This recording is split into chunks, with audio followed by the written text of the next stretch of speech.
Hello and welcome to Audio Gyan, an Indian podcast for those interested in design, philosophy, and arts.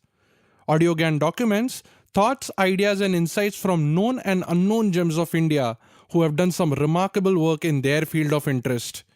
Visit audiogyan.com for more Gyan sessions. Today we have Ramu Ramanathan with us, a playwright, director, and an indigenous citizen of India. We'll try and understand some basics about stage life characters. Ramu is deeply concerned with socio-political world of the today and living encyclopedia of arts and activism happening around us. He's got many plays to his credit, to name a few: Cotton 56, Polyester 84, Jazz, Comrade Kumbhakarna, and more recently, Postcards from Bardoli. Thanks, Ramu, for giving us your time, and it's a great honor to have you on Audio Gyan. Thank you, Kedar. So, of course, I'm not like as literate as you are in any domain if you pick. But today's conversation, I'll try and ask you some basic questions about understanding stage life characters, what are characters in general, and hoping to get some insightful answers to which our users can ponder upon. Sure. Yeah. So the first and foremost is who or what is an antagonist or a protagonist? Maybe on the stage life and then later on in real world also. So again, what happens is, to a large extent, our definition of these terms, antagonist, protagonist, tends to fall into certain formats of Hollywood and Bollywood. And because of certain entailments of commercial box office, etc., it sort of gets driven to a large extent by that. And in our view, I mean, in the world of literature, in the world of aesthetics, in the world of overall cultural experience, we find that is a very narrow perspective of generally reducing kathavastu, plot lines, to very, very sort of specific things. But if you go back, of course, you have the great Greek tragedies, 2,000, 3,000 years ago. But similarly, we had an extraordinary playwright who wrote in Sanskrit by the name of Bhas, and he's supposed to be a predecessor to even Kalidas. So this is 2nd century. And so, for example, there's a character he had developed called Duryodhan, which is in a play called Urubangam. And Urubangam is basically the chapter in which Duryodhan's thighs are smashed by Bhim. And then after that, what happens? So, Urubangam, okay? It's a very short piece. And it, in a way, defies all your perception about what a protagonist and an antagonist is. So, of course, we have what, Vedvyas had written in the Mahabharata, plus public perception about what the Mahabharata is and who and what Duryodhan falls into that, right? He's evil, he's a villain, he's etc., etc. But what Bhas does in Urubangam is quite interesting. His thighs get smashed. So there is this battle between Bhim and Duryodhan, which is happening in the battlefield. And the way it is described on stage is these three excellent warriors are describing it. It's almost like a cricket commentary of today's time. So Balram, Krishna, etc., they're watching this thing. And we are getting an Aankho Dekha Hal of this battle between Bhim and Duryodhan. And then, of course, we realize that Bhim is the more skillful warrior, or the more, Duryodhan is the more skillful warrior, but of course, Bhim is more powerful and strong. Yeah. And then finally, he goes against the rules of Dharma and he smashes him below the waist and he breaks his thighs. Now, something very interesting happens in the piece. So that is the first part of the play, which is the prologue kind of a thing. And then Duryodhan is dying there in the battlefield. And then his family comes and their description of Duryodhan and what Duryodhan says and then his nobility of character is what Bhas brings out. And everything that we know about Duryodhan is completely turned upside down. And he comes across as someone who cares, who's sensitive, who's been nice to people around him. And, the nuances which we tend to miss around in whatever, every single thing. And then the words of advice that he has for people around. So subsequently Ashwathama comes and etc. So for each of them, he has very noble advice. And he has, and that is something that Bhas sort of underlines. Now, two interesting things happen. After that, in Hindu or rather in Indian theatre history, there's somebody by the name of Bharata who writes a Natya Shastra, very clearly prescribes rules and regulations. That so in that he says 2-3 things. He says don't show death on stage, and we have a feeling, we meaning people like us who have to some extent evaluated theatre history or whatever, is that it sort of sprung from this whole thing that where the death of a larger than life character on stage created a catharsis which was probably too much for audiences to handle. Correct. So from that comes Bharata's thing of not showing death on stage, that only show noble characters on stage and highlight their noble deeds. So very clearly sort of indicating what Bhas has done with Duryodhan, that in a way what we would call in today's terms ye grey character hai, usme kitne layers hai, the kind of language we tend to use to describe these things. So in a sense it's almost that don't sort of confuse our audience. So if there is somebody that only show the Pandavas as the good guys and only show the Kauravas as the bad guys, and third is in terms of message, be very clear with the kind of message that you're propagating. What Bhas is in a way saying is that war is not good for any side. Correct. And whereas what Bharata is trying to arrive at in a way is something slightly different. So this, and there are umpteen examples of these kind of things where what our understanding of a particular character and how a playwright has defined or represented him on stage is, two totally different things. So long answer to your sort of short question about protagonist and antagonist. So for me, for example, even today when I read this play, I think it's extraordinarily contemporary. I mean, you have to understand it's a very short piece of theatre, but at the same time it's extraordinary. I mean, it's almost as if a playwright has written it today, the text, because in terms of the sharpness of understanding of this kind of cultural politics, and B, the understanding of that character of Duryodhan. So from that point of view, and for me, if I read only this piece, then he comes across as the protagonist and everything else comes across as the antagonist, so he just turns but is there a reason to compartmentalize two things? Because even as you mentioned earlier, this was probably written by Sankhya, who was witnessing all this, right? So even he had a vision of two separate characters. So is that a reason? Like, is there any reason to separate it out? No, but in this particular piece, it's the description of the battle is actually by characters in the play. It is Balram and Krishna, and I think I don't remember who the third is now, but these three are sort of doing that. No, I mean in terms of overall aesthetics, the good versus bad, the evil versus the noble. I mean these have been classical archetypes which have the beauty and the beast. So these have been classical archetypes, and it works because in terms of conflict, it sort of highlights a lot of factors. But sometimes I think that division is not always works favorably in terms of great work. I mean you realize that it doesn't really necessarily work in the favor of great work. So these two partition is absolutely like trial and tested. To some extent, yeah. Okay. Yeah. Okay. So actually, so the next thing which I wanted to ask you was, do societies define heroes? I mean, since we are speaking about antagonist and protagonist, so this is a very common question which I've tried asking almost everyone whom I interview, is that do societies evolve looking at art and overall the kind of literature they are reading, or literature and art and cinema and plays and everything, those things are a depiction of the society? How does that work? Is there a obviously there's give and take, but still if you see older plays, the things which people used to watch, they used to take home. And these days now, whatever is happening in the home, they're just looking at a dramatization of that. So how good, how bad it is, what should be the ideal thing? So again, if you look at Western canon of theatre, and I refer to that because I'm assuming some of your listeners are aware of at least the European tradition of theatre. So if you look at the 3 or 4 big names, so if you look at Shakespeare, Ibsen, Chekhov, Beckett, etc., if you just consider these 3 or 4 playwrights, you get a fairly good sweep of what is happening. So a lot of Shakespeare, of course, we're looking at 15th century approximately. So Gutenberg has discovered the printing press. There's a certain kind of renaissance of ideas, and that gets reflected in a lot of Shakespearean plays. But interestingly enough, what happens is a lot of the plays are about courtroom dramas. Okay. Because it's, in a sense, the primacy of what our society is seems to be governed by these people who are our monarchs, our rulers. So it's always in the interest of the audience that visits the theatre to understand that how do our kings and queens and leaders behave. So whether it is Caesar, whether it's Hamlet, whether it's the John series or Henry's and so on and so forth, you find Macbeth.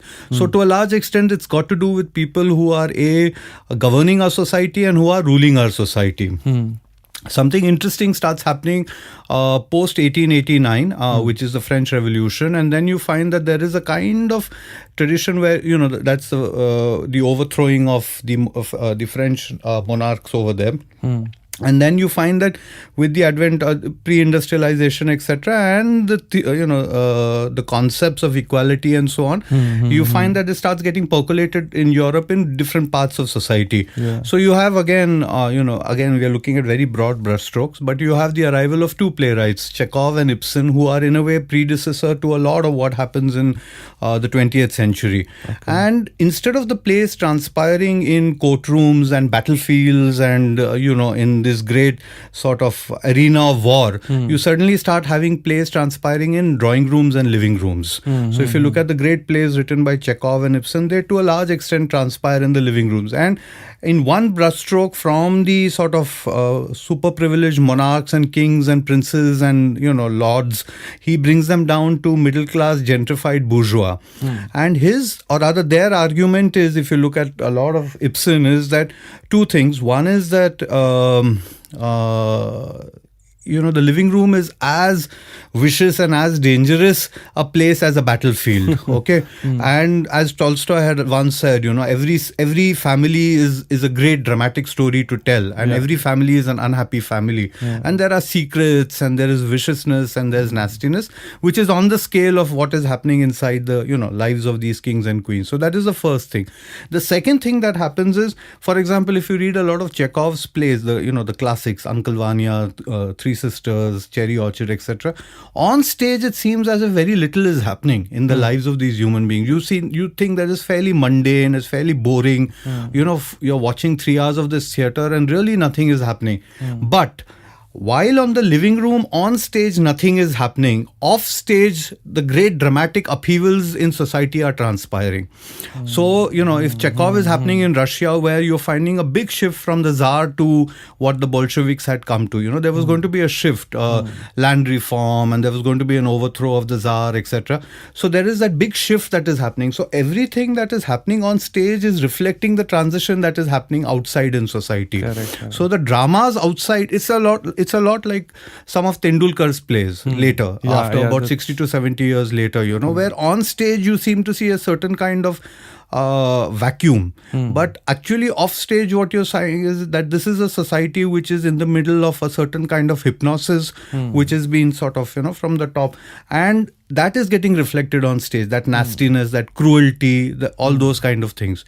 So again, the third thing that happens in these plays is also from that kind of, हम जो बोलते हैं ना अलंकारिक भाषा, एक प्रकार का जो स्टेज पे बोला जाता है, जो शेक्सपियर के वक्त में था, because our kings were expected to speak like that.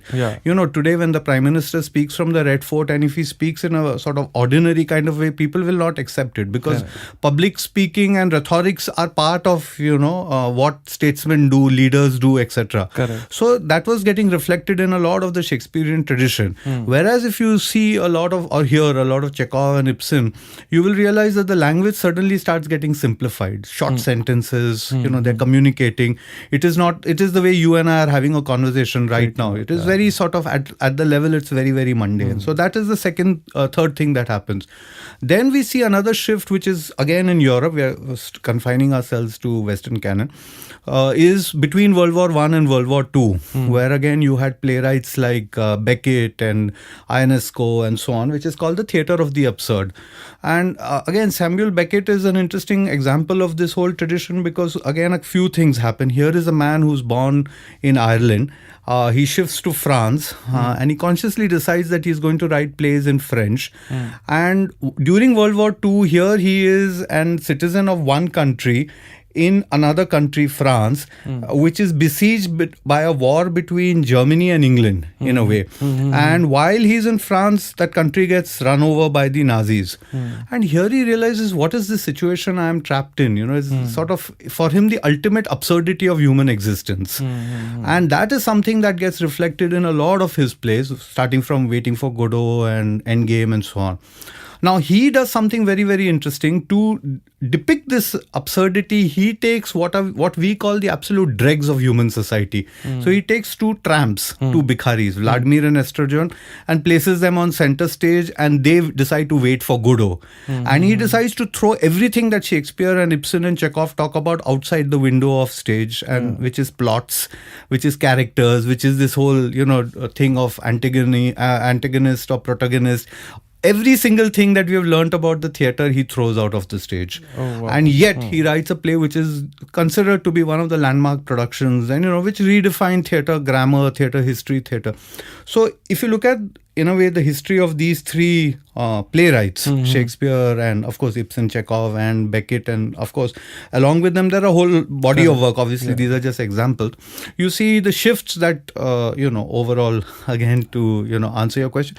And of course there have been many others who have continued with this whole tradition, depending upon the circumstances in which they have to write the play. So people in East Europe, people in Africa, people in Latin America. So different people have written different types of plays depending on the tradition. But in terms of broad brushstrokes, I suppose we can rely on these three as three pillars of Western canon of theatre. But then but if you compare these to the real world things right now which are happening, say I'll especially give you that Vijay Tendulkar's experience. So when I watch Sakaram Binder, it actually shows what is happening in the society, and it was a very bold move to show something like that. But these days, but yet it had some substance which the audience used to take away. So which doesn't happen today. So I'm sorry, but taking a very bad example, right, to Kahani Ghar Ghar Ki. Right? I haven't seen that. Yeah. No, or any of the daily soaps which are running television. today. Okay. Yeah, television. So those are just the same things which we are seeing today, and there's nothing to take away. So how can a potential writer, director think of something which is happening in the society, but it's not a literal depiction of what's happening, but something to take away? But I haven't seen the two serials that you mentioned, but or rather the Hindi soaps. But I, for example, and we were discussing this a short while ago, is a lot of work that I see on YouTube, which, a lot of very, very young people, 20, 25-year-old, the kind of songs that they're coming up with, the kind of material and skits and stand-ups that they are conceiving of. I find a reflection of a lot of work which was probably traditionally happening on stage, happening on those forums, right? Okay. And I do, so one is anger, or one is, and all young people are necessarily supposed to, that's why you're young, right? Yeah. You're there to overthrow what the previous generation, if everything was hunky-dory with this, then, the planet would go on the way it is. Yeah. So obviously that is, I feel, getting reflected. And also what is exciting is the manner in which, so one is that we all broadly know what we have to say, right? There are certain areas of concern, and, as citizens, we respond to that, and depending from your caste or language specificity, you respond to that kind of a thing. But in addition to that, how to say these things will always remain a matter of concern. And today's generation, I think that concern is slightly more heightened, simply because you have all these sort of, multiple hard, and short attention span, and many other factors. But under the circumstances, I think they cope quite well. I mean, I'll just give two small examples. I met some very, very young girls in Delhi about 2 weeks ago, and they were part of this whole Pinjara Tod, agitation which is transpiring in Delhi as part of the hostel movement. Basically, empowerment for young girls to basically ensure that they are able to have, better living conditions in their hostels, and also, this curfew taboo that they have, and they are not being controlled by some warden and so on. Now, two things. One is the kind of poster art that they came up with as an opposition to that. And it's a concern because, on the one hand, you're saying that these 18-year-old, 19-year-old girls should go on to become the next, space scientist for NASA. And on the other hand, you want them to be the head of SBI. But at the same time, you don't want them to get out of their hostel at 6:37. So this, fundamental hypocrisy that is there. And then secondly, that they don't know what they're doing. It is only their guardians and parents who know. And obviously these young, why should there be one set of rules for young men of the same age and a different set of rules for young women? So of course it's not only confined to Delhi, it's also like Patiala, Lucknow, etc. So as I was saying, so two things. One is the kind of songs and agitational songs that they've come up with as part of this, because obviously one is their anger against what is happening to them personally, but also making it aware so that even a hostel in Marathwada is equally aware that this is a problem that we face and we also need to raise our voice to this. So that was something for me quite extraordinary. And then again, I met some young theatre people who have been working in the coastal area of Telangana, Andhra, and as you know, when the tsunami had happened, the waves had come in and it had affected a lot of people. So suddenly now what you find is that a lot of young children who had seen the tsunami, they started getting afraid of the sea. Okay. And these are traditionally children who come from fishing communities. And obviously, if you're a part of the fishing community, you cannot be afraid of the sea. Correct. So these were small groups that worked with, local community children and tried to overcome their fear of the sea. Yeah. So the next anniversary of the tsunami, when it came, you actually had a chain of, theatre artists plus young children holding hands and walking towards the sea on the beach. Wow. So again, the point is, would this be called theatre A? B, then, do we write about these things and do we record them in, public framework? So this is also happening. And of course, it's, you hear these stories, it's inspirational because, these are young people who are making a huge difference, Yeah, true. So, slightly changing tracks here, especially your work is more towards economic situations, social situations in India as well. So where like India, I can safely assume to be a land of antagonist and protagonist being worshipped equally. So what's your process of defining them when you do your plays or any of your material? Right. So, there is this label that I have that I only write very serious and solemn plays. That's partially true. Any good artist would aim to do that, but there's also a lot of fun. And so I think next week there's a play called Jazz, which is going to happen here. Denzel is performing it. So that's just a fun play about Indian Goan musicians and their contribution to Bollywood, for example. Okay. Specifically to answer your question, the thing is that a good text, to a large extent, does many things simultaneously. And it's a little unfair to talk about my own work, but I've been doing some amount of research about what has been the kind of plays that have happened, say, 1890s onwards in Mumbai. Okay. All right. And this for two reasons. One was, I'm very keen to write a play on World War I, which was 1914, exactly about 100 odd years ago. And Mumbai was the central city for that big drama because a lot of our soldiers, a lot of Indians were part of the World War I army and they had gone.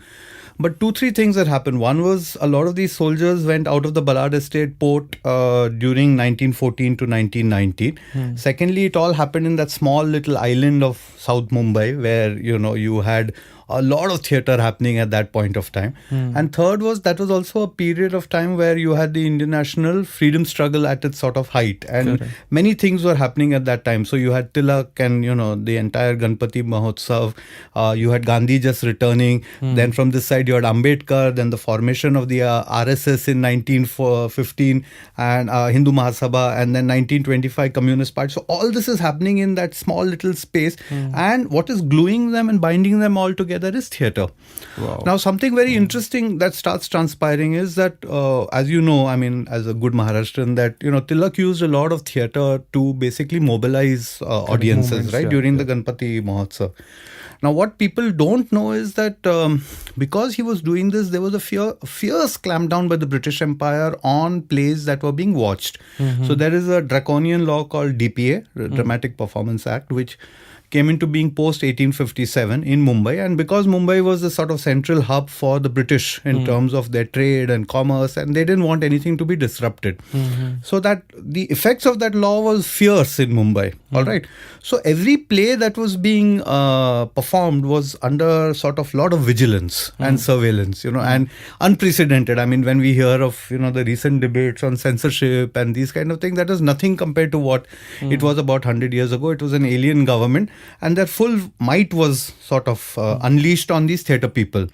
And the reason is simple, that what Tilak had realized, that if the Indian National Congress movement had to become a mass-based national movement and take on the might of the British Empire, it needed to get people and it needed to get resources. It cannot be what Dadabhai Nauroji and Annie Besant had to a large extent conceived, because then that would have been a very small group of Bhadraloks, So if I had to reach out to people, how would I do it? So he had used theatre as a kind of a tactic medium to do that, and it served two main purposes. See, what you have to understand is, in those days Mumbai had about 100 to 150 industrial textile mills. I say 100 to 150 because they kept growing, and if each mill had about 500 to 1,000 odd workers, it meant that when I'm performing a play, these 1,000 workers are part of that experience. So that was number one. Number two was, these workers during Ganpati would go back to Konkan or to UP or to Bihar. So they would carry the messages of these plays back. So not only are you performing there, you are ensuring that these messages are going everywhere. So this is what the British was surveilling. Now again, to answer your question, what you aspire for a play. So during that point of time, there was a play called Kichak Vad, which was written by Khadilkar, right? Now, if you read that play today, you will say, what? It's a play about the Mahabharata, and Kichak ka vad hota hai usme. Kichak is killed by Bhim because Draupadi ka apman hota hai, and that whole vow she makes, and then she leaves her hair open, and it will not be knotted till such time as he is killed. So it's a very simple mythological play that Mr. Khadilkar has written, which the British saw. So they would come, their officers would come, the hall, they would see the play being performed, and they would go back and write in their report that boring sa Mahabharat sa natak hota, song, dance, whatever, etc. Now that is what they saw. 99% of the Indians who were watching this play in the 14 or thereabouts, what they were seeing was, Kichak was Lord Curzon, okay, Draupadi was Bharat Mata, and Bhim was a soldier of the Indian National Congress. Wow. So this is the subtext. All right. This is documented somewhere, or I mean, if you read the play, and now if you look at what I am telling you, so the thing was, you had to tell your story. All right. Correct. Now, if Khadilkar had to tell the story of what is happening on the ground in Punjab, in UP, if he told a direct story, the play would be shut down. Correct. Yeah. So he had to find a way of communicating a story, bypassing the British, soldiers and surveillance, etc., and at the same time writing something which is popular and entertaining, and which grabs the imagination of the people. So this is a ploy. Now, this is one play. This is amazing to know, because no, and since you mentioned Tendulkar Saab, so what does Tendulkar Saab do with Ghanshiram Kotwal? It's almost the same thing, right? So the main text is, if you look at it, is Ghanshiram Kotwal, there's Nana, there's the Brahmins of Pune, there is the history of Pune and all the, the Vada politics, etc. But on the other hand, what is the subtext? The subtext is completely different. So to answer your question is that any playwright is obviously achieving these two or three things. There is always the overt, but there is always a covert subtext which is always layering these kind of things. So whenever, when we write these great plays which stand the test of time and so on and so forth, what they managed to achieve is something like this. What Mr. Khadilkar achieved in the turn of the 20th century, or what Tendulkar Saab and many others, of course. Or when, for that matter, Girish Karnad Saab writes Tughlaq. And the play overtly is about Muhammad bin Tughlaq and his madcap sort of attempt at power, tyranny of power, decisions that are taken off the cuff. But everybody who saw Tughlaq at that time realized that this was obviously an allegory and a metaphor for something else about the contemporary people who were in power at that time. So it could be the Prime Minister of India then, or the Prime Minister of India now. So, so that subtext will always remain, which is why great works of art will always, always last that way. So to answer your question, it's not always possible, it's difficult, because Mr. Khadilkar also wrote many unmemorable plays. So, and so this is what we all hope to achieve. Yeah. It's amazing to just imagine that there has to be. So while doing these or writing these plays, do there need to be like a subtext, as in like the playwright always thinks about a subtext, or is it it's just coincidence what it is exactly? No, so if you look at the body of work of any great writer, to a large extent there will be 4 or 5 common concerns he or she will always have.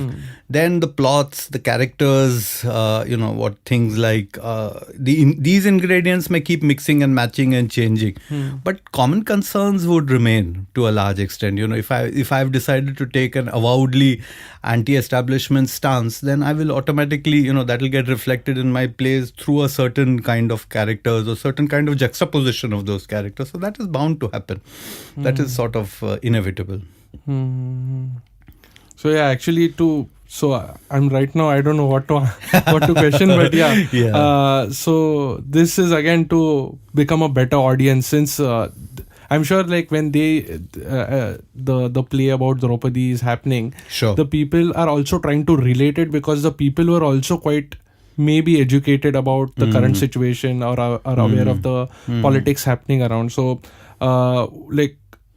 is there any parameter to gauge a particular character? I mean, this is like a personal question for me to become a better audience, that whenever I'm watching something, whether it's antagonist or protagonist, both have its positives and negatives. So is there any parameter to gauge a particular character? No, but this again, the audience that would go there to watch Kichak-Vad, or an audience that went to watch Gashiram Kotwal, would be lay audiences, because these are plays which are doing 500 shows, 1,000 shows, etc. So sorry. So here the director's skill to communicate the subtext in a very subtle way, or it was the audience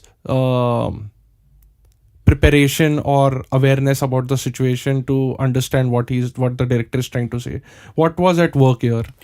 I think everything functions simultaneously. I mean, this is again one of the greats in theatre. No, but there has to be a conscious effort from the director also, not? Of course. No, I mean, so certain things you just take for granted, that talent, ability, skill, your ability to, decipher a text and then, of course, represent that on stage, find the right kind of actors and, so on. So, Kichak-Vad, of course, I had not seen that happen, way back. But Gashiram Kotwal, if you look at the production, I mean, again, and it's been fairly well documented, that entire process, I mean, there is Deepak Ghare has written a short little book on the journey of the play. And in addition, of course, Jabbar Patel and Tendulkar Saab himself and Satish Alekar in his recent autobiography have spoken about these things. So that is fairly documented. But the remarkable thing that emerges is it's actually a lot of flukes that happen simultaneously. The right person writing the right play. Here is Jabbar Patel, who's actually a doctor who's living, 150, 200 kilometers away, taking a train, coming to Pune in a way for rehearsals, then finding somebody like Bhaskar Chandravarkar, then getting the right kind of a cast, then finding somebody like a Mohan Agashe to play Nana's character, then that whole composition and choreography. So many things that play a part in this. And then the obstacles that play had. I mean, as you know, that there were about 7 or 8, different instances that had arisen in the history of that production itself, right from what happened at PDA in Pune to the, the Shiv Sena opposition, then that famous tour to Berlin and Germany and all that. So at every given point of time, you almost, lesser mortals would have just put their arms down and said, forget it, let's not, venture forth on this journey anymore. So to a large extent, because of, the way we do theatre in India, it is generally very guerrilla. I mean, and it is also depends, जो कहते हैं ना कि वो इंसान के जुनून के ऊपर वो आधार रहता है. ऐसा नहीं है कि, you have organizational support or party support and those kind of things. So to a large extent, it is the ability of those individuals in that case to be able to stay together as a group and combat this hurdle and then move on. So to a large extent it's that. So you may see, everybody who's doing a play production will obviously want to do a reasonably good job with the text available, material available, and so on. So sometimes it's just that circumstances come together and, create history in a way. And that basically happened in the cases of these landmark productions, whatever little that we have heard about. Sakaram Binder, again, if you've read that, little treatise that Kamalakar Sarang, who was the director of the play, had written about that entire chapter of, Indian theatre history, it's remarkable. And at any given point of time, it's like reading a thriller, literally, and so you're turning every page कि ये play होगा कि नहीं, and जब वो play होता है उसके बाद you're wondering कि ये play हुआ कैसे. So these are things, and it is important that these fine gentlemen have written about this so that people like us can draw inspiration from it and also learn from that, because I think every decade or so these issues will keep coming up and you have to find ways and tactics to be able to overcome those. So so that happens. Yeah. So yeah, I think this is the last one. Okay. Like in one of the interview, I think it was not an interview, but like one of the speeches of Phula Deshpande, he mentioned, I think when he was speaking about 175th show of Vastraharan. So in that he mentioned that if there's a gun in the first act, I mean, he quoted that it was quoted by someone else. Like if there's a gun in the first act and then it should fire in the third. Otherwise, there's no reason to have that gun at all. So can you like give your experience about you using certain things in your plays, which, so again, this again connects to that subtext that you have something to say, but if it's just saying for the sake of thing and not really communicating or guiding the user, how does, like, any thoughts on that? Yeah. So, I mean, in this particular instance, this is a very kind of an overt, plot mechanism that Pula has spoken about, which is a gun going off. And that again is interesting because also, like I said, taste evolves. So, there was a time when if you look at the whole tradition of murder mysteries, for instance, and that's again something that we need to study because some of it is getting reflected on stage in Europe and in the US, but whether, we find that percolating here. But to a large extent, the murder mysteries were what we would call the Agatha Christie tradition of, writing them, which was whodunits. And at best, if you are interested, it was like a why-done-it, or, rather a how-done-it, not why-done-it. So, whodunit and a how-done-it, and which is where this, plot device of the gun going off in the first and the third and all that comes in. Gradually, there has been a transition, especially again post-Freud, post many other things, that you really did not want to... you wanted to know who the murderer is in the finest tradition of Sherlock Holmes, but you also wanted to know why that murder was committed and what is the sort of socio-political reality. So again, just to give you a small example, when the Nirbhaya incident had happened and, the whole media explosion took place and a lot of people wrote a lot of things, and those four rapists, the four perpetrators of that gruesome crime, they were talked about, right? And generally, again, they were sort of brushstrokes. Then I recall that there was this one print article which went behind the scene, and they actually went to the basti where these migrant workers actually inhabit, and to understand two things. One is, what is that kind of area where you have this sort of lopsided economy which is not integrated to your main formal economy, and who are the people who come there? And are we therefore sitting on a tinderbox which is waiting to explode, and this whole feeling of us versus them. So one is of course this sort of brutal sexual violence, एक प्रकार की विकृति. पर ये विकृति आ रही किधर से है? Because they are saying that this is not just a murder, in the sense that this is a pre-planned murder for कि मैं इनका खून करूंगा ताकि मेरे को इनकी जायदाद मिले, या मैं इनका खून करूंगा ताकि some reason. Yeah, so there is a kind of a clear profit motive. So this is going beyond that. This is some kind of social epidemic, right? So when that person goes over there, you for the first time actually get a sense, and this is not a justification of what those four, in a way, beastly sort of crimes that they committed, but it gives you a framework within which to understand that, okay, this is what 50 to 60% of floating population in Delhi is living in. This is the kind of larger reality. And the moment there is this sort of conflict that is going to take place, these sort of crimes are going to constantly be accentuated. So how is this going to be looked upon as a law and order situation and so on? So a good playwright would obviously examine something like that. It is great material for a play in terms of trying to understand the sort of social consciousness, because these are not your traditional jihadis, these are not your traditional, sort of fundamentalists. This is going somewhere beyond that. So the why done it suddenly becomes, that mechanism becomes somewhere completely different. And again, you've had playwrights who have explored this. You have Peter Schaffer, and in India, again, you have people like Madurai and so on, who've written plays of this kind, which, very crudely you will call them psychological dramas and so on. But the main thing is this exploration, that why is it that certain things are happening? Now, at one level, this is an individual incident or an event. But if it becomes a larger endemic thing, then, it multiplies, and it can therefore cause a,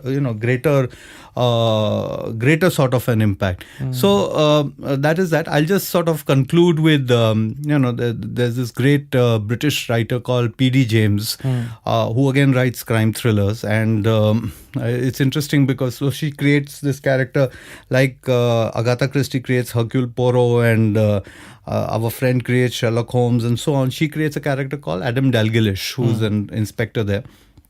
Now, two interesting things happen with her. One is that she's writing about crime in London, but mainly she's describing a lot of the city, right? And she's describing about how the city of London itself has changed over the last 150 years. So this is a very vivid description of architecture and the River Thames and so on. So at one level, it's about crimes which are there. Something could be happening in a publishing firm, something could be happening inside a museum, and those could be the crimes. But what she is actually commenting on is the decay in London. Right. So if you're looking at the overall arch of her work, what she's talking of is that something has happened as a result of which a certain kind of societal civilities, societal upbringings, etc. So beneath that genteel calm and everything that, people like you and I, when we go to that city, see, there is this that is sort of churning constantly. And that is this decay, and this decay is giving rise to this kind of a thing. And then she makes a very, very interesting, somebody asked her that, when and how did you decide to become a crime thriller now? Because when you meet her, she looks like, one of your aunties in Parla East, very, very mousy. So, with her cup of tea and everything. And you would be, this woman conjures these horrific kind of stories, which are very gruesome. So she said that when I was a kid of about 4 or 5, I heard the nursery rhyme Humpty Dumpty, which we all have heard. And the only difference was that when the line came, Humpty Dumpty sat on the wall, Humpty Dumpty had a great fall. She got up in class and she asked, who did it? Wow. And she says, since then, I have always asked that one question, So I think to answer, again, a long answer to your question is what Pula is also arriving at is that a good playwright should basically be asking those questions, Who did it? Wow. Yeah. Wow. Right. That's brilliant. Yeah. Thank you. Thank you very thanks much. A lot. Thank you. Yeah, that's a great note to end this. Yeah. And it was great talking to you and got to learn a lot of new things. Thank you. All right. Thank you. Yeah. And that's it from today's Gyan session. Stay tuned for more Gyan on Audio Gyan next week. Till then, bye.